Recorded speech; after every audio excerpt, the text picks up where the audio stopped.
늦둥이를 계획하신 거예요? 아니면 어쩌다 보니 좀 각자의 사연들이 좀 남다르실 것 같거든요. 예. 자궁암 검사하러 갔는데 네. 자궁암 검사하다 의사가 임신이라고. 그때가 42살. 42에. 그래가지고 아찔했죠, 순간. 가족들의 반응이 되게 이제 큰딸이 그때 6학년이었는데 이제 평상시에도 셈이 많아서 엄마하고 아빠하고 둘이 같이 자면 동생 생긴다고 누가 가르쳐줬나 봐. 그래서 같이 못 자게 했거든요. 근데 생긴 거예요? 네, 아기가 생기고 난 다음에 이제 그 딸한테 저기 고기 사준다고 한우 마블링 사준다고. 그래서 이제 고깃집에 가갖고 이제 막 맛이 어때 그랬더니 막 목에서 피리 소리 나와 이러면서 맛있게 먹는데 이제 엄마 아빠가 할 얘기가 있는데 그러고 난 다음에 이제 갖고 있던 가방에서 이제 초음파 사진을 딱 보여줬어요. 이렇게. 그때가 3주 정도, 3주. 그러니까 이렇게 보더니 점으로 있었겠네요. 거의. 고기를 이렇게 먹고 있다 갑자기 고기를 이렇게 씹지도 않고 입에 물고는 이렇게 사진을 이렇게 보더니 거짓말하지 말라고. 그래서 진짜로 했더니 여기 한치처럼 거꾸로 매달려 있는 게 내 동생이란 말이야. 그 다음부터 우는데 나한테 이럴 수가 있냐고. 이게 말이 되냐고. 그래도 뭐 걔가 울거나 말거나 애기는 잘하는데 그 다음부터 소고기 안 먹어요. 애가? 큰딸이 그 이후로 소고기 안 먹어요. 돼지고기 좋아하셔야 되는 거예요. 아직까지도? 네, 소고기 안 먹어요. 그리고 동생도 태어나서 언니가 소고기 안 먹고 돼지고기만 먹으니까 돼지고기만 먹어요. 그래서 그때 되게 충격 먹었나 보다. 엄청. 아마 평생 안 여자여서 먹어요. 그런가? 남편의 반응은 어땠어요? 긴가민가 했어요, 이제.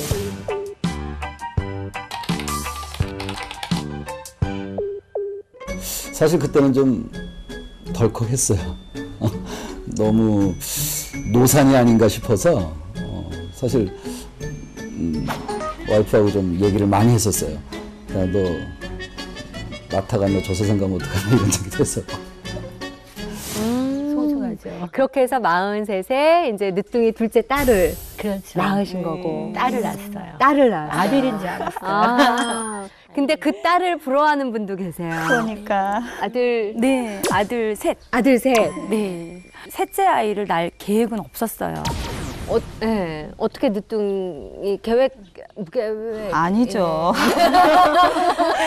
무계획 속에서 다만 저희가 이제 아들만 들이다 보니까 좀 딸이 있었으면 좋겠다 생각은 항상 가지고 있었어요. 항상 40 전까지도 뭐 딸이 있었으면 좋겠다 생각을 하고 있었는데 40에 들어섰어요. 네, 그래서 41살에 낳았어요. 네. 임신하고 난 이후에 큰아들이나 작은아들한테는 사실은 초반에는 말을 할 수가 없더라고요. 또 남자아이들이어서 네, 또 더 네. 그랬을 수도 있을 것 같아요. 또 애들이 또 사춘기 때였어요. 뭐 중학교 2학년, 초등학교 6학년, 막 그때 이제 한참 할 수 있어. 네, 창피해할 수도 있고 그래서 우리 아이한테도 이제 그동안 찍었던 그 태교 동영상 같은 거를 이제 보여주면서 사실은 이만저만해서 엄마가 임신을 했고 이제 조금 있으면 동생이 생길 것 같다라고 얘기를 했더니 이제 조금 애들이 반대하거나 그럴 줄 알았더니 큰 애나 작은 애는 그냥 덤덤하게 좀 애들이 좀 무덤덤해서 그런지 덤덤하게 좀 받아들이고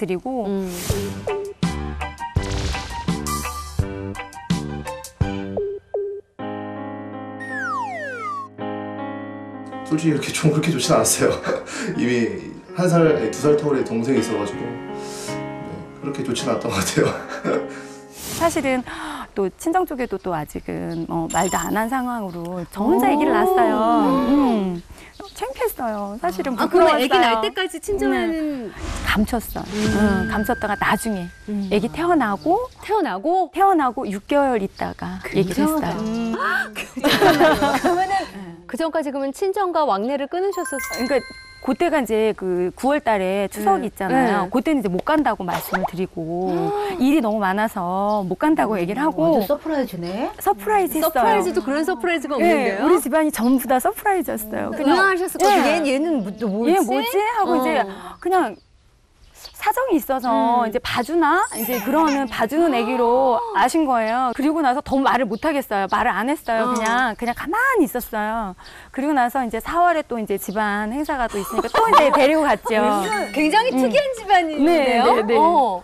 애기는 막 주목받을 나이. 태어나서 막 사람들 환영받고 주목받아야 되는데 애기한테 안 미안했어. 미안했어요. 그래서 4월 달에는 이게 또 이제 4월 달에 이제 갔는데, 얘 또 데리고 왔네? 이러시는 거죠.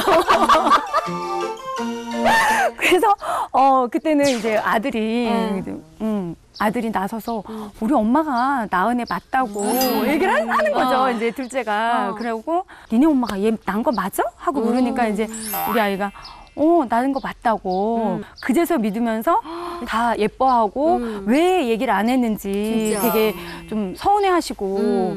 시댁에도 마찬가지야.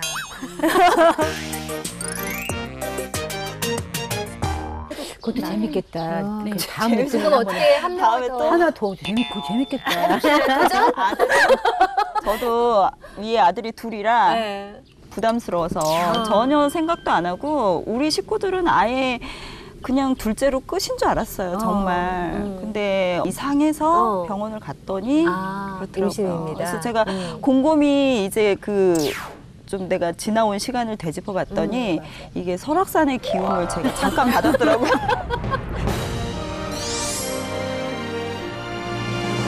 사실은 우리 둘째 세연이가 애가 10년이 넘게 없어요. 그래서 저희 외가 쪽은 저도 애 낳기 전까지는 작은 세연이한테 말을 못했어요. 미안해가지고 정말 미안하더라고요. 거기는 정말 마음을 간절히 아니까. 기다리는 사람이고 이제 저 같은 경우는 얼떨결에 이렇게 온 상태라 정말 좀 난감하더라고요. 우리 신랑도 이렇게 임신했다고 얘기 듣고 할 때 한숨을 먼저 쉬더라고요. 그래서 어떡하지? 이러고 막 이 상황을 어떻게 받아들이면 좋을까? 나을 때까지 항상 머릿속에 물음표만 잔뜩 가득해가지고 그런 생각만 하고 있었던 것 같아요.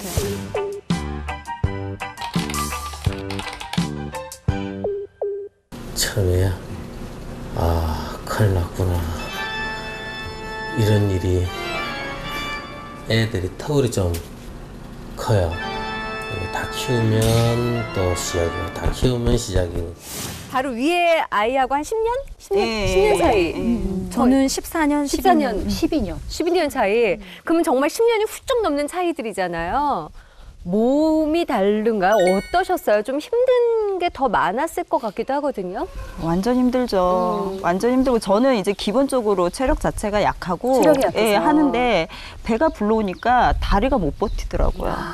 그래서 이게 막 다리가 빠져나갈 듯이 너무너무 아파요. 그래서 병원에서 그러더라고요. 어쩔 수 없다고. 아기를 낳아야지만이 이게 고통이 없어진다고. 빨리 나와라. 예. 근데 저는 나오기만을. 오히려 아기를 낳고 나서 몸이 진짜 날아갈 듯이 홀가분해가지고 너무 좋았어요. 그 이제 입덧을 큰애 때도 했어요. 근데 둘째는 기분 나쁘게 토해요. 그러니까 니글니글해요. 그 니글하다는 느낌을 어떻게 표현하나 봐서 소리에 반응해요. 소리에? 소리. 어떤 소리? 주파수. 어머. 큰딸 주파수. 큰딸이 학교 갔다 와서 이제 나한테 이제 이렇게 뭐라고 말을 하는데 뭐라고 얘기하면은 그러면서 그때부터 니글거려요. 그럼 이렇게 이제 가까이 와서 막 엄마 품에 안겨서 그럼 밀어요. 이렇게 좀 멀어야 소리가 안 들려. 네. 그래서 이제 그때부터 이제 딸한테 입을 막 종이 알아보고. 신기하다. 진짜. 음식으로 그런 것도 아니고. 소리 주파수. 예. 그것도 딸의 그 예. 말에. 그다음에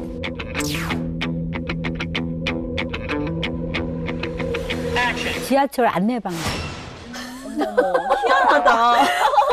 다음 이번 역은 서울입니다. 이거 있잖아요. 그것도 정말. 문 열리면 달려가서 화장실 가요. 어머. 그래서 태명이 니글이었어요. 정말 힘들었어요. 그래서 큰 딸하고 되게 사이가 안 좋았어요. 엄마가 아기를 갖고 자기를 싫어한다 생각하죠. 가까이 못 오게 했으니까. 근데 이건 어떻게 할 수 없는 거기 때문에. 그건 어떻게 할 수가 없어요. 설명도 안 되고. 힘드셨겠다. 지친 내 마음을 채우는 바로 지금 이 순간 나는 소중한 선물이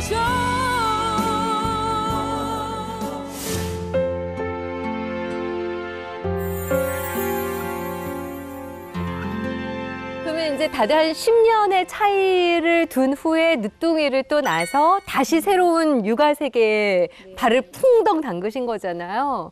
육아 방법도 틀릴 것 같고 즐거움도 있다면 힘겨움도 동시에 있지 않았을까, 늦둥이 키우면서 그 얘기를 좀 해볼까 해요. 어떠셨어요?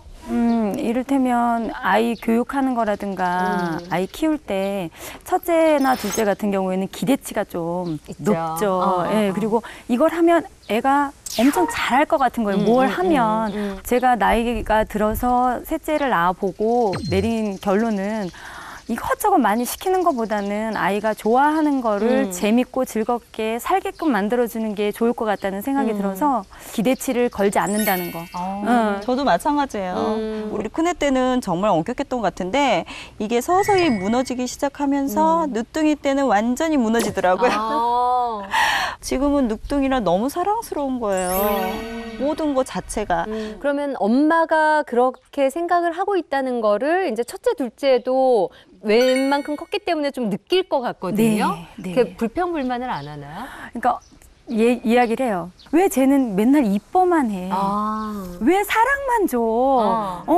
자기 때랑은 좀 틀리다는 거를 좀 많이 느끼는 것 같아요. 그 큰아이가 21살, 둘째가 이제 19살 되면서 고3 아이 같은 경우는 근처에 오면 귀찮잖아요. 자기 공부도 해야 되고 그러니까 예민할 방문을 때인데 딱 또. 걸어 담그죠.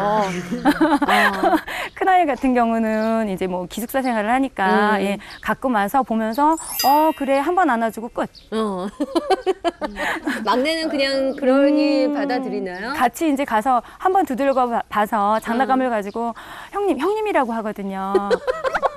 형이라고 절대 못 불러요. 나이 차이가 너무 있어. 삼촌 같아, 진짜. 네, 그래서 큰 형님, 작은 형님인데 이제 어디 놀이터에서 가면 친구들이 뭐 초등학교 1학년이나 2학년 형들이 이제 형 하잖아요. 그럼 그걸 이제 불러보고 와서 집에 와서 이제 형한테 형 있잖아, 뭐 이러면서 얘기를 하잖아요. 그러면 잠깐만, 누가 형이야?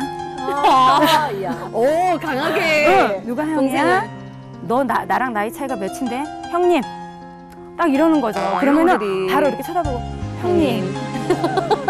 저는 둘째가 얘도 어느 누릴 정도 만큼 누린 건데. 누릴 만큼 누렸고 제 말을 알아듣고 이해를 할 수 있는 나이기 때문에 내가 막내를 낳는다 하더라도 얘가 그래도 기쁘게 받아줄 거라고 생각을 했어요. 그래서 그게 제가 좀 실수했던 것 같아요. 제가 생각해 보면 이제 선생님이 전화가 오더라고요. 학교에서? 네, 학교에서 전화가 왔어요. 그래서 시간이 되면 좀 잠깐 오시라고. 그래서 아기를 맡기고 갔어요. 갔는데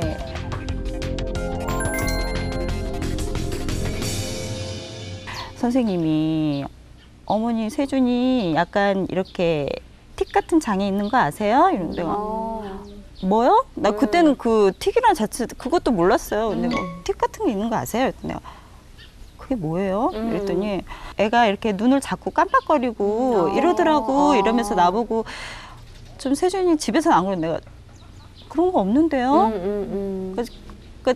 그때까지만 해도 어쩌면 제가 이렇게 집에서도 있었는데 제가 별로 신경을 안 썼을 수도 있어요.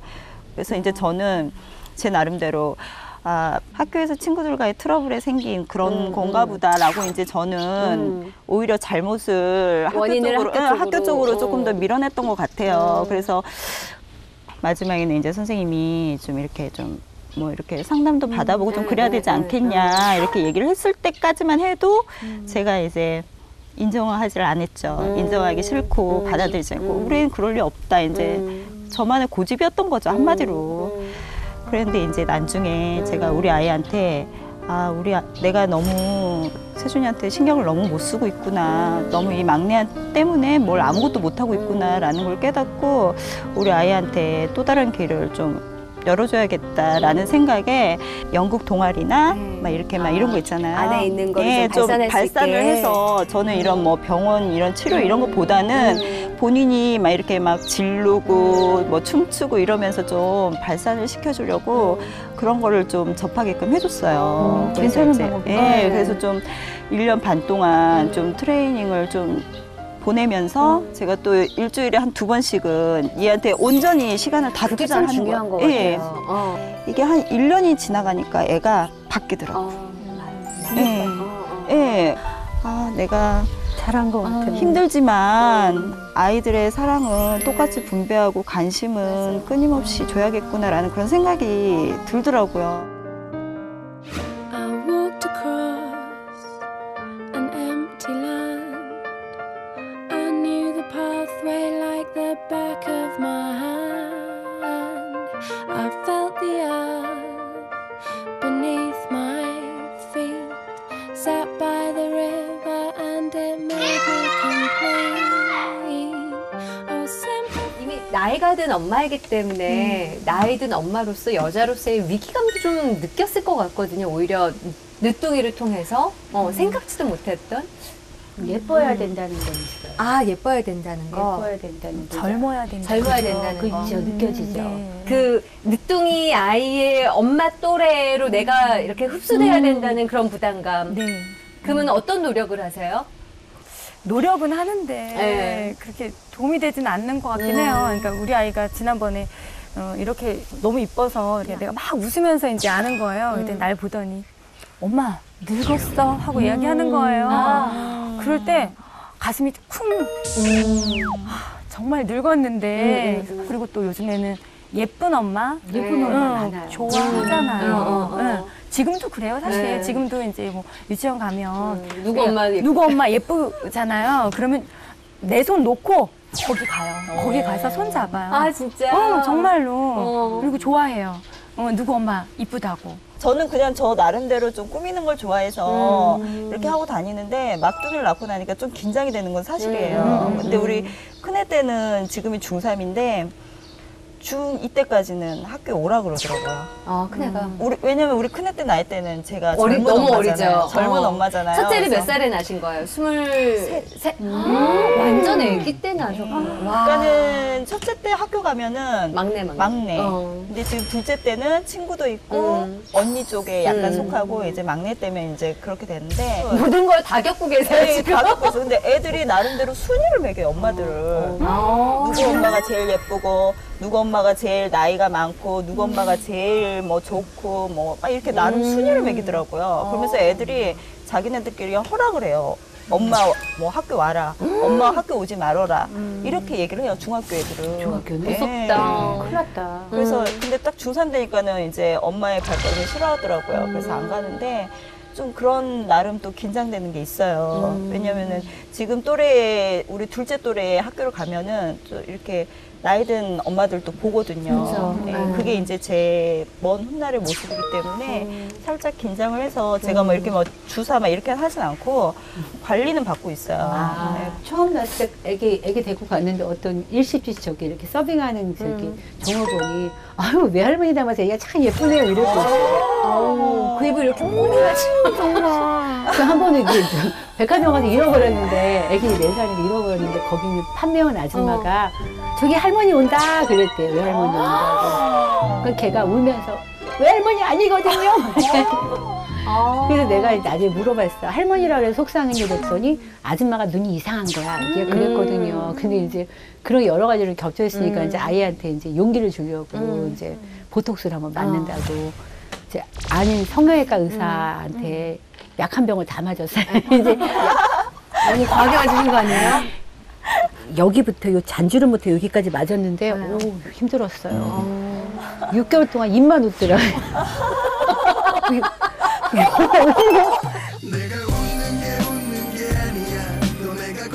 큰애 낳고 나서 좀 편할만 하면은 또 둘째 같고 이제는 뭐 완전히 이제 편하겠다. 날개를 달겠다 싶었는데 어. 이제 뭐 이렇게 해서 네.